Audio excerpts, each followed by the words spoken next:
Should I like make my own rap song for this? K-dramas, K-dramas, watching them day and night. K-dramas, K-dramas. Alright, K-dramas, K-dramas. Who likes some K-dramas? Me, you. Come on, my K-drama chingu. Hello, my K-drama loving chingu. Welcome back to my monthly K-drama roundup where I break down what I've been watching, the dramas that have caught my eye, and the ones that y'all have been recommending over on Instagram, TikTok, YouTube, and Patreon. If you're new here, I'm Jenny. I've been a huge fan of K-dramas for over 10 years and I've watched over 300 of them. That means that I have a lot of thoughts and this podcast is my space to share them with y'all without getting completely sidetracked like I do on Twitch. We do talk about K-dramas there and we also watch them together. So if you're interested, make sure to follow me over there. Before we dive into February's dramas, I have a final Patreon update to share. Starting March 1st, I will be shifting to a single tier membership to keep things simpler and fairer for everyone over on my Patreon channel. The full details are already up on Patreon. It's a public post, so you don't have to be following me. You just have to go to my page on Patreon and it should just be up there. So if you are interested in becoming a patron now that we've kind of combined things, go ahead and follow me there and appreciate your support. And also a big shout out to all of my patrons currently on the Patreon. Your support and patronage means the world to me. Thank you so much as always. And with that, let's get into the dramas that we have been watching in February. Going strong. Let's start with the completed stuff. So like we did in last month's episode, I'm going to talk about the dramas that I've completed. And I haven't ranked any of them, so I'm also going to rank them on here as well. Definitely want to hear your thoughts on what you would rank these K-dramas if you watched them as well. All right, let's get into it. We have the completed ones of this month. So I've been pretty busy, I'd have to say, in the K-drama watching world. And there were some good ones, okay? Some surprises. I guess we're gonna get a season 2 of one as well, which I'm excited about. So yeah, I'm looking forward to it. But I think the first one I want to talk about, because it's also on the #1 list, is Love Scout. Ugh, Love Scout. Okay.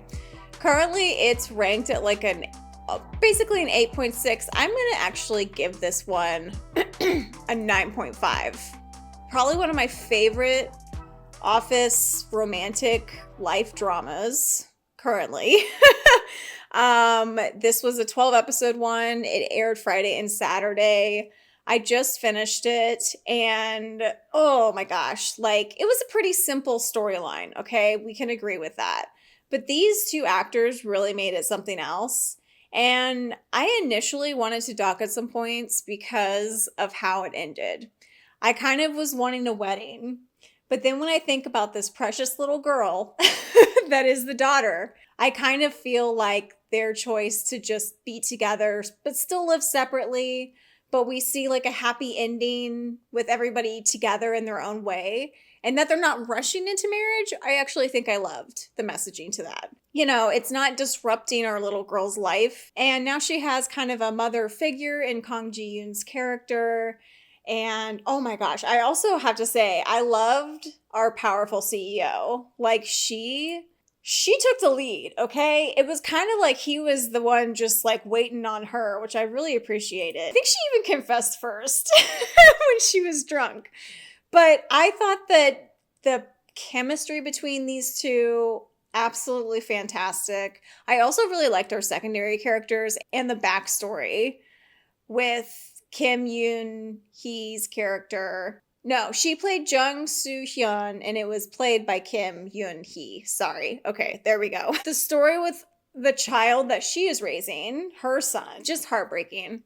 Lee Jun-hyuk, I cannot understand why his wife would ever have left him. Like, damn, her loss, our gain. It was a great drama. And I wanted to maybe dock at some points because they didn't have like a fairy tale wedding at the end. But then when I think of like actually realistically, this is better for our sweet little girl. And I kind of respect that, you know? And she's not really ready for that either, I don't think. But I loved watching the characters grow together. And what a weird premise, you know? Like it's a recruiting, it's HR. It's a pretty boring job, okay? And the drama that ensued, like my God, crazy stuff. Like who knew HR could be that dramatic? It was a pretty simple, sweet story. It's been told a time or two, but these two actors really made it their own. And I was heavily invested, and I kind of liked it. I kind of liked the simplicity of it. And the I would say that the ending was kind of a surprise. They took a more modern turn with that, which I appreciated. So I really loved Love Scout. So glad I watched it. Hopefully everyone else enjoyed it. But yeah, absolutely fantastic. And I didn't know if I was going to talk about this or not, but I guess it is kind of K-drama related, but I did catch up on Singles Inferno season 4.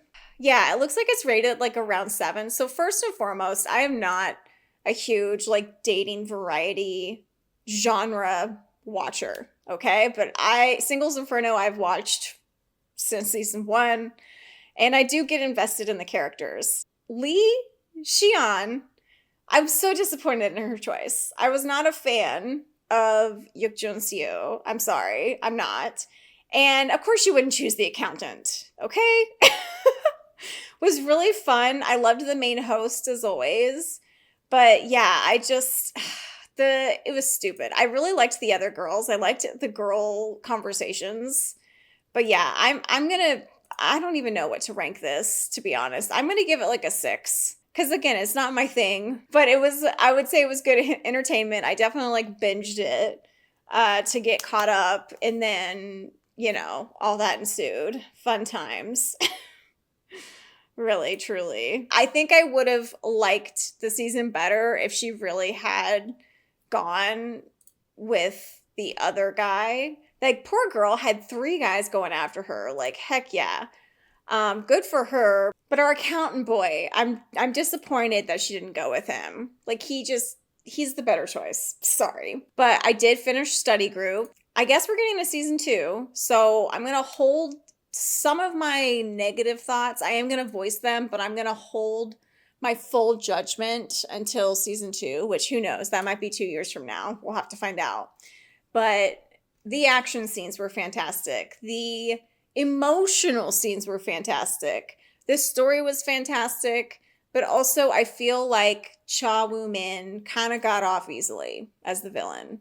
Yes and no. How do we feel about that? Like the ending felt a little rushed, but like a continuation, like there's more to come. Also, Han Ji-yoon, I think, was in 3 K-dramas that I have watched recently. Or maybe not, I guess just 2, but I kept forgetting that she was in When the Stars Gossip, which I also just finished and we will be talking about, as well as Study Group. And so I kept seeing, I feel like she's everywhere. She's like surrounding me right now because she was in 2 dramas that I was watching. And I think she was a guest character in 1. I don't know. I could be making that up. But I feel like she's in all the dramas I'm watching. She was in 2. Oh my gosh. But the whole villain thing, I did feel like the showdown and the fight scenes were really crazy. Hong Min Yoon, adorable. And I was so proud of him. He got his scores up. But that's how like they got to keep the study group. So then it was kind of like the drama that then ensued after that. I was like, But him in that dark school uniform, like, oh my God. Him with and without the glasses, like he is a superhero. And then all of the side characters, like the others in the study group, Shin Soo Hyun and Yoon Sung Jeon, those 2 girls and their relationship, Gong Do Yu's character, Lee Jong Hyun, barely recognize him. He plays such a cute nerdy boy. But him and Yoon Song Jung, they're kind of not the fighters of the study group. Like they're like the smarter ones, so they're not as aggressive, I guess. Which is kind of a silly stereotype. And just like these guys are, I mean, they're not dumb. Hong Min Yoon, he tries his hardest. He might be dumb, but he's trying. He can get better, and he is excelling and working his tail off and trying to do what needs to be done to keep his friends and study group safe. And I love it. His mother, the introduction to his mother was so amazing. There was a theory going around that this uncle that we get these flashbacks of, that trained Hung Minion's character, that he may have trained our villainous boy too, because when they have their little showdown, which by the way, fucking crazy town of fight scenes there, I kind of felt like it was unfair. The guy that Shin Soo-hyun was having to fight, but then when she took him down, I was like, you know what? Everybody doubted her. I know that everybody, including myself, was doubting her, that she was not going to be able to take that boy down because he was way bigger than her. Okay, we're saying that here now. But no, she used that way to get against him, and I was here for it. Yeah, fantastic fight scenes. His Gong Do-yu, the character's grandfather, and everything that happened in those episodes. I cried. I was so sad, but also happy. Like, it was just, this was such a good, short, and well-budgeted K-drama. And there is going to be a season 2, in theory, so I am very excited about that. But I think that maybe that's why they rushed things. I don't know. Who knows? But I will definitely be waiting for season 2. Don't know if there's any news out about that yet. I'll probably Google it later. Yeah, very excited for that one. Oh, did I rank it? I don't think I ranked it. Hold on. I'm going to give this, a lot of people are giving it a 9. I'm going to give it a 9 as well. I agree with that. Because again, there might be a season 2, and so the rushed feel might, in the grand scheme, it might go up a point. Maybe I'll love season 2 even more. But we're going to give it a 9. Still a phenomenal K-drama. I did finish The Queen Who Crowns. I did cry. I did love the ending, though. This was a great historical drama, and it was based off of true events, so I did end up Googling it, and I'm honestly kind of glad I did. Except I didn't really understand what she was gonna... Guys, spoiler alert, it's gonna hurt your soul, but it kind of was a great ending for her. She does die in the end from, like, what was it, typhoid? It was something that I was like, where the fuck has she been at that she, like, got this? The king got redeemable. I did a small TikTok reels shorts about this, but I really liked the story. I think they used the 12 episodes perfectly. The palace settings, the costumes, the music, oh my gosh, like I was on the edge of my seat every single episode. The ending made me cry. She is a queenie, okay? The king became fairly redeemable. I kind of was unsure at the start of it, just by, the behavior of him. Even though it's a historical drama, it's hard to forgive a man that's like sleeping with other women, But even those other women kind of end up on our queenie side, which respect, I think that Cha Ju-young, who played the queen, she is queenie, like queenie. And also so glad that they had the prequel to kind of fall into right after the final episodes, because I mean, if I didn't have that, I would have probably been very depressed. But I had like those 2 episodes of like when they sort of met and started, getting together. And I thought that was super sweet. So I'm very glad that I watched it. A lot of people gave it an 8. I think what would I rank this though? Like, it was sweeping. It was beautiful. I loved that it was based off of true events. Obviously they made them way more devastating and dramatic than, things needed to be. But I mean, I honestly feel like she probably got very close to being beheaded by her husband a couple times. Like, if, he had a big king head. But I did end up respecting him a little more at the end because he, like, she was his partner. And I think once, he kind of got a little more into the swing of the kingy things, he ended up, she got him back. I think I'm going to give it an 8.5 just because I know it's based off true events. It's not like they can change that, okay? I just feel bad for Queenie and how she went down. So yeah, 8.5 is what I will rank this one. I might come back and change it, but 8.5. Definitely, I think, more than most people. And Before Sunrise, I thought were cute. You know, I will also just give it, I'll just give it an 8 because I really did enjoy it and am glad that I had that to kind of watch right after, which thankfully didn't make me cry harder, but yeah. Okay, and the last on the current completed for this month is one that I have just been talking shit about left and right on Twitch. I definitely just posted some stories because the day I'm recording this is Sunday, February 23rd. And I have just watched the final episode of this. And I have so many thoughts about this, mostly negative. But I will say that they freaking, after everything, they freaking had me crying. Just crying so hard at the end with the flash forwards. But then I got very confused because I don't know how to fully feel about it right now besides just being in complete and utter shock as to how this one ended and like where they went with it. But if you don't know about When the Stars Gossip, this was a 16 episode K-drama that was on Netflix recently.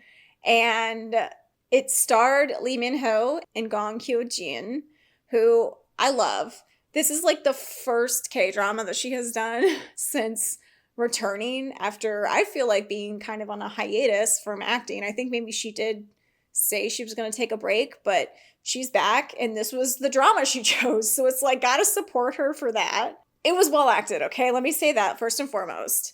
These characters had such a weird storyline to follow and so much weird stuff went down. It's so unrealistic in its science and the fact that it is like in space a lot and it ends in space. So it's like we have some time back on Earth through the episodes, which was great because it brought me back down to earth and I was like, okay, maybe this one's doing okay. Maybe I'm changing my mind on the craziness of this K-drama because it just like the holes, the drama that happens in space. First off, the first couple episodes were like crazy bananas. Everything bad that could happen in space happened. And like people were okay and survived, but like also then there was like the, secret mission of trying to make a baby in space, which just, that baby never gets born, guys. Okay, after everything, the egg never gets implanted. And that just, first off, pissed me off so much. That pissed me off. And then the fact that,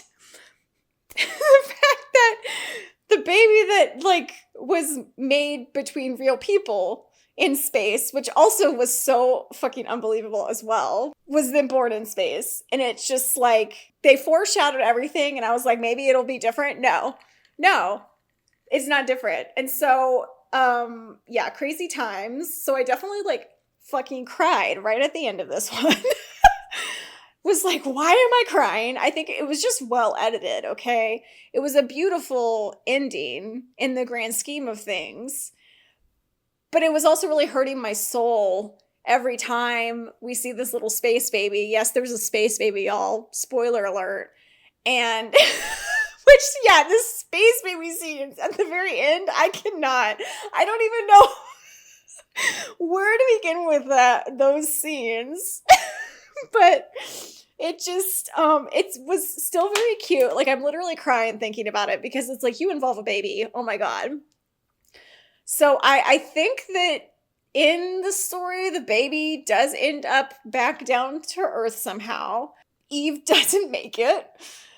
And then Kong Ryong like stays in space and raises the baby in space. And then like the KCS or the KS or the Korean space folks, they also go up. And it's like this little family of aunties in space. I can't. Oh my God. And then I got very confused though, because like, did our guy end up going back down to Earth Or did he float off into space? I think he goes back down to Earth because it kind of shows like he really does F his body up and like probably does not live very much longer, but like long enough to get his daughter down onto Earth safely and healthy. And I think that it's supposed to be sort of Mama's ghost, Eve coming to kind of bring him home to her. That's how I'm interpreting that ending. I'm like crying thinking about it. Is that sad? Because I was giving this drama so much shit until the very end, but I think I was invested. It just was so crazy. And then we're just forgiving Kim Joo-hyun and Lee Il. I guess I'm not mature enough of a person, but the whole thing was bad shape. But I will say, for it being so cray-cray, the comedy, I was not sure how they were going to fit this comedy, romance, sci-fi drama together. But the comedy, a very different story though. Like this was a very different K-drama. I will say that. It will be ingrained in me for a long time because of its craziness. And also I would go onto Reddit and I was loving just the mice situation. Like when we find out that one of the mice actually got pregnant after they're down to Earth, they find out she's pregnant, which all of that shit. How did they not catch Eve being pregnant? Like they gave the excuse when she was up there as to how it could have happened. But guys, why aren't we making her take a pregnancy test every time? I feel like that would be how to solve that. And I thought that that was like in protocol. I swear it was, that if you're a woman and maybe even on birth control, you still have to take a pregnancy test if you're going to go up to space. Maybe that should be new protocol based off this thing, this Korean drama. Like, holy hell. That was just, I kept thinking maybe that's not true, because maybe we're just going to make the baby that we risked our lives to bring back down to Earth. And I was really looking forward to meeting that baby, to be perfectly honest, because I was like, hey, this is kind of a great story of like, look what science can do. No. Anyway, that floating baby in space was adorable. What would I rank it though? People have given this like a 7. I think I'm in a similar, I don't know. It's just because like, I do love those two actors and they acted the shit out of their roles and were so funny and amazing. Like the characters really made this drama. Okay, I'm really stalling for time because I don't know. I think I'm gonna give it a 7.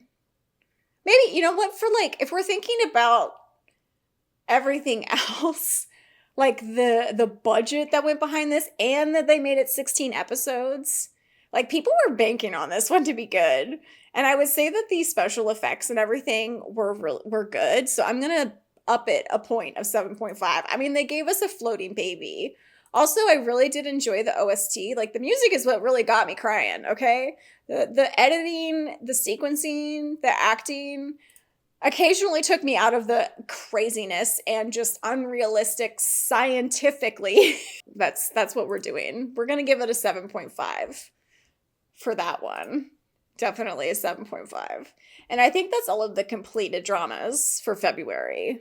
Oh yeah, we finished Dr. Romantic season 1. I forgot about that because I had it ranked by year. Okay, I lied. We have one more to talk about, and that's Dr. Romantic season 1. That one we've been watching on Twitch together. It was good. I'm really sad that I didn't watch it when it aired, but I can tell you one thing. It was definitely because of the episodes being longer. I'm looking forward to season 2 because that one's only 16 episodes, and we just started that one on Twitch. Thank you to the patrons for voting. I know that there were a whole other list of K-dramas that some of the other patrons wanted to watch. And, you know, now that we're almost done with Trauma Code, that'll be in the vote soon. So we can definitely include those in that. But yeah, I really enjoyed Dr. Romantic season 1. I loved its little epilogue extra episode. I honestly loved that so much. And I'm glad that I'm watching season 2. I am loving the new doctor characters that have been introduced. Oh my gosh, especially Soju Yun. Like, so excited that she's one of the doctors in this. And also, I am a huge fan of Lee Sung-kyung. On Hyo Sup, he is not disappointing already. I did not know that Kim Joo-hyun was in season 2, so excited to see more of him. I think he's playing a kind of a villainous character. But yeah, we have some of the usual suspects from season 1, which I'm glad that they're back. We have some new ones that I'm intrigued by. But this is like a good medical drama. Season 2, if we had season 1 in what, 2000? Season 2 is from 2020. But I'm watching that one on Viki. I also want to add, this is very random, but not really, the OST of the month is probably gonna be study groups. Whoa.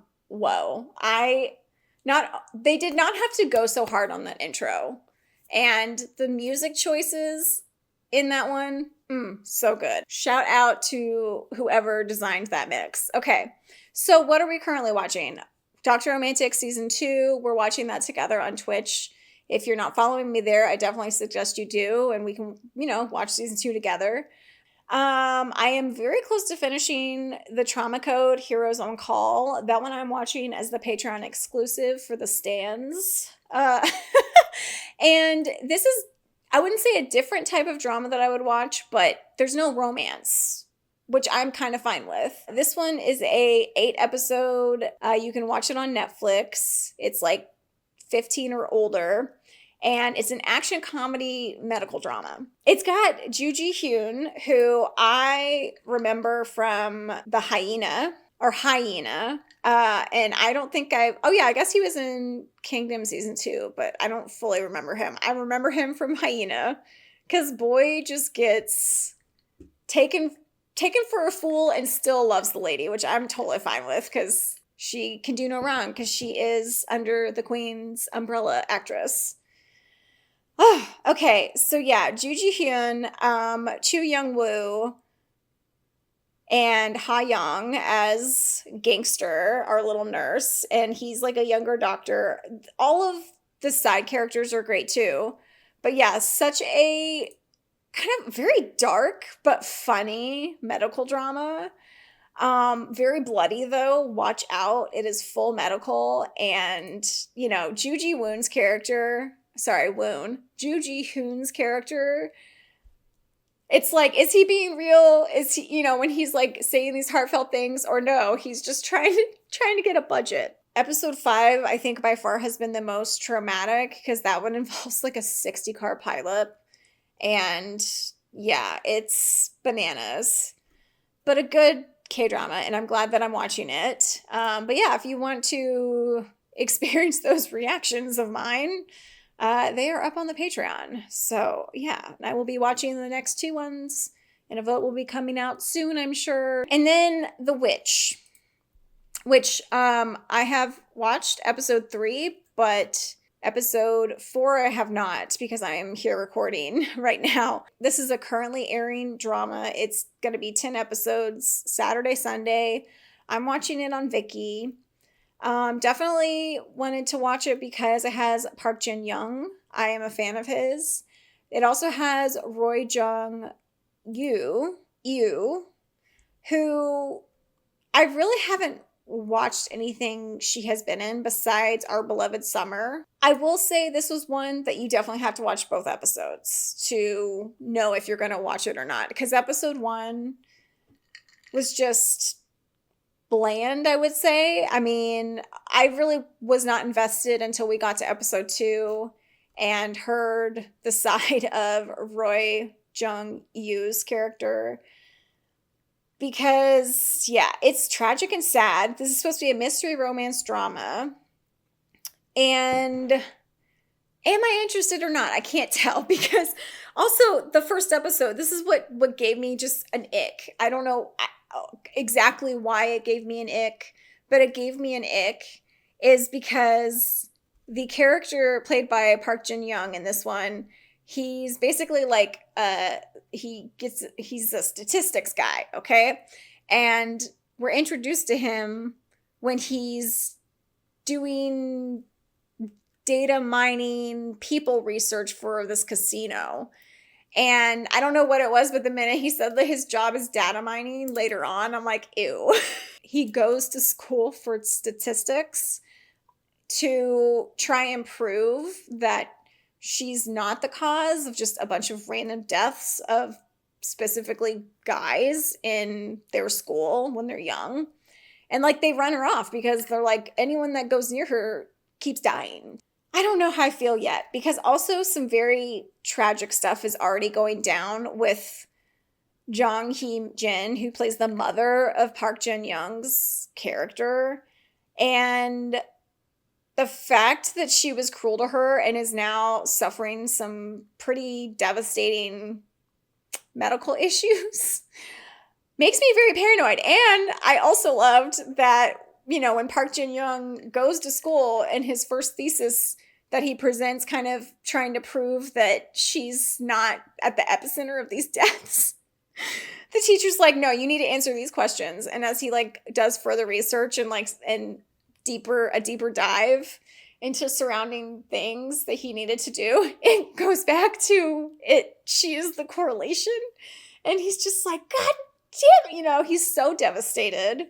I'm curious to see exactly the relationship with this Lim Jae-hyuk character, because he does end up being a major crime detective. I'm wishy-washy. I think once I get episode 4, which if they're going to follow a similar formula, we may get more of Roy Jung-il's backstory. We see Park Jin-young going to college and, you know, what he's doing and all that time, but we need to kind of see what she's doing now, right? Because she definitely secluded herself. We see that she has a job now that she's grown, and we've seen that they've crossed paths, but like she hasn't noticed him. Just very curious to how they're going to end up meeting up again.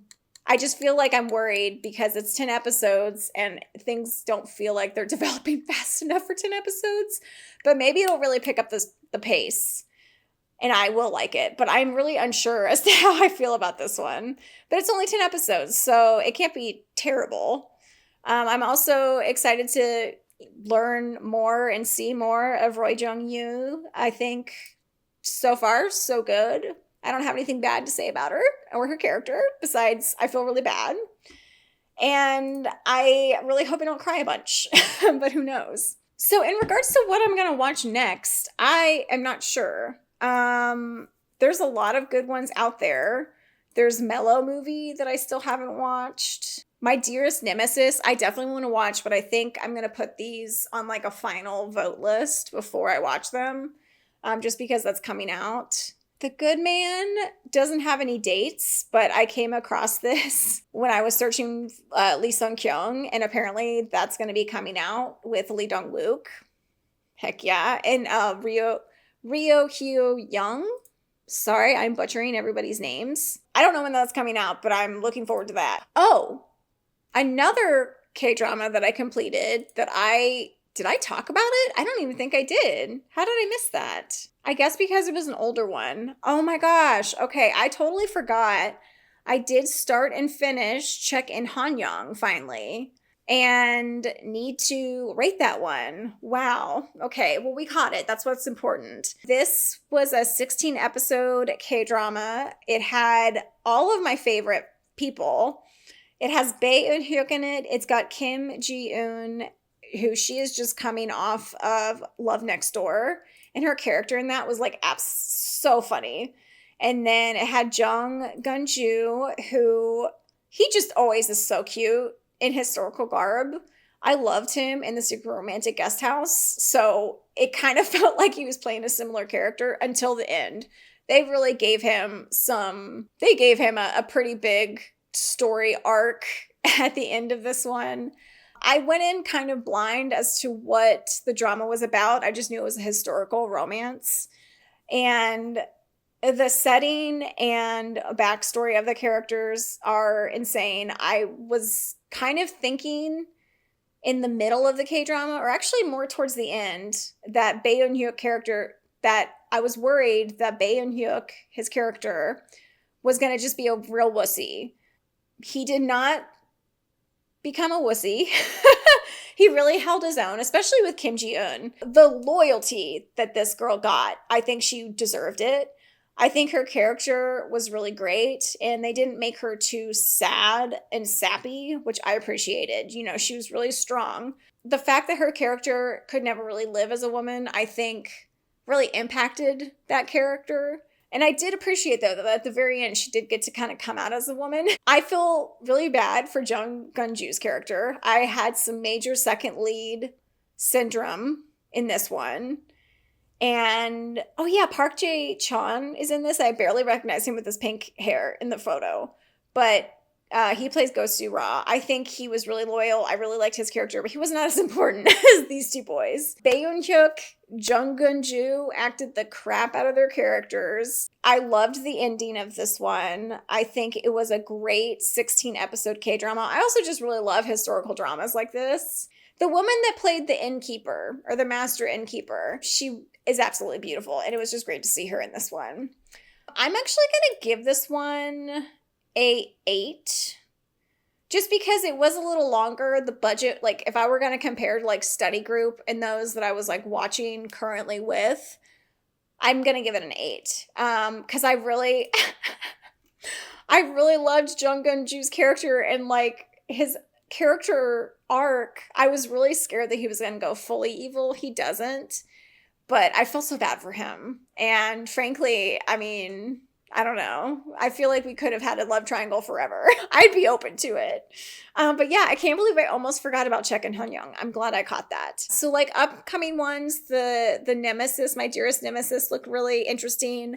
I saw a clip of Undercover High School, which that also looks intriguing. It's got Seo Kang-ju, who I love, and Jin Ki-jun. Oh no, June and Ju.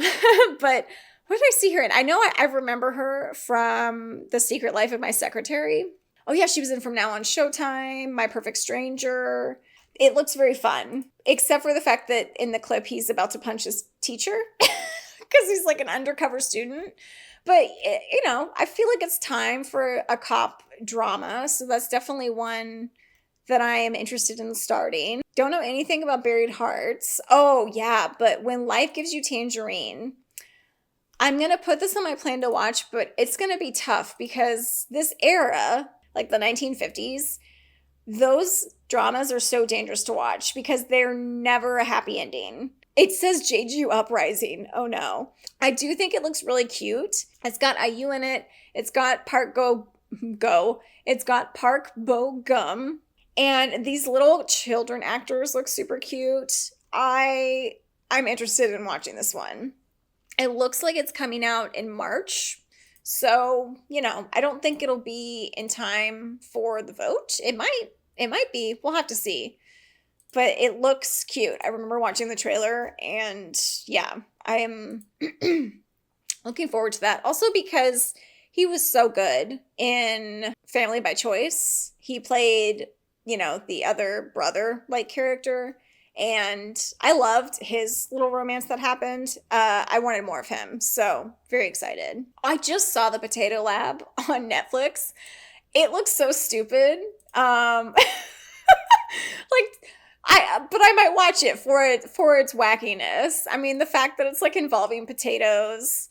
Also, it's got Kang Tae-yo, who I haven't seen him since Extraordinary Attorney Woo, right? Yeah. Like, we got to support our boy. If he plays a potato, I mean, I love potatoes. I eat potatoes for dinner almost every night.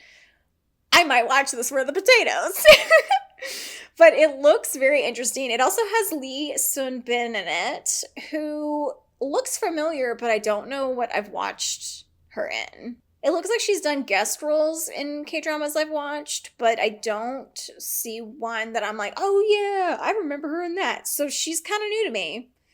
She's been in like Mission 2 Possible, haven't watched that one. Let's Go to the Moon, haven't watched it. Super Couple, haven't watched it. Boyhood, no. The Heavenly Idol, yes, but it says she was just a guest role. She was an acting coach. I'm not going to remember that. Uncanny Counter, she was a guest role. Yeah, so I guess this is kind of a breakout role for her. I don't know. But I'm intrigued. I am interested. Kim Ga-eun is going to be a main role in this. She's super cute. Excited about that. It does look like we're going to be getting a new K-drama with Kim Soo-hyun and Jo Bo-ah. in April. I'm adding that to the list. It just says he's a regular office worker, but after the IMF crisis, he lost his job and began working in the counterfeit market.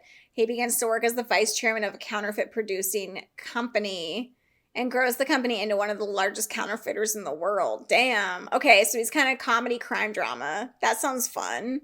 So adding that to the list. Ooh, it's got Kim Hee-eun as a supporting role. Nice. Oh, Choi Gyu-ri. She's super adorable. What do I remember her from? Marry My Husband. Yeah, she played like the younger coworker who was also the brother. Who was also the sister of our green flag cat daddy boy. But yeah, I think that's really all the K-dramas and things that I'm interested in. So I think it's time to end the episode of this podcast. Let me know what dramas you're interested in watching in the comments below. Let me know what you think about how I ranked the K-dramas that I've completed. And I hope you enjoyed this episode, and I will see you in the next one. Bye!